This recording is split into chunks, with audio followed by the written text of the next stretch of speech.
Тази сутрин беше отворена и преброена дарителницата на едно от най-големите училища в града, средното общообразователно училище Емилиан Станев. По една, по две, по пет, събирани от децата жълти стотинки, сортирани в торбички. За старанието си децата получиха благодарствени грамоти.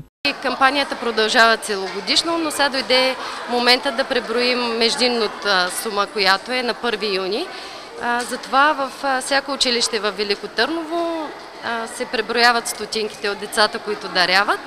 Им се дава такава благодарствена грамота. На 1 юни в парк Марно поле в Велико Търново от 10 до 19 часа ще има изградена такъв пункт и сцена за концерта на празника на детето, където всеки търновчанин може да дари сума, която иска и да донесе жълтите стотинки, които е събирал вкъщи.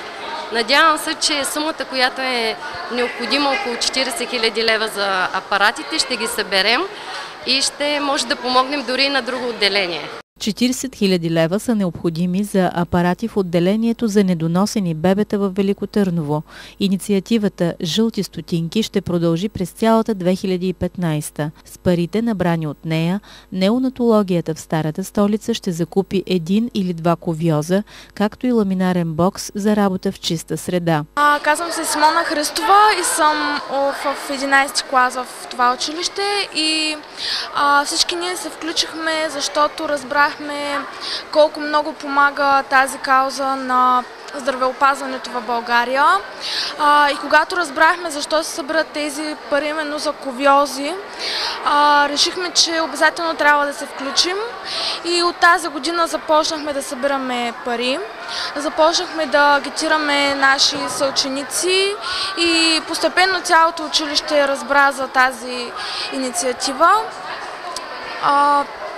Не сме събрали много, но се надявам с времето сумата да се увеличава и най-накрая да стигнем до нашата желана цел. Помощник-директорът Пламен Емануилов предаде на екипа на Сдружение Съзидание 2012 събраните 202 лева. Планирано е преброяването на събраните стотинки в Природо-математическата гимназия и детските градини. В понеделник, 1 юни, в парк Марно поле от 10 до 19 часа ще има организиран пункт за предаване на жълтите монети.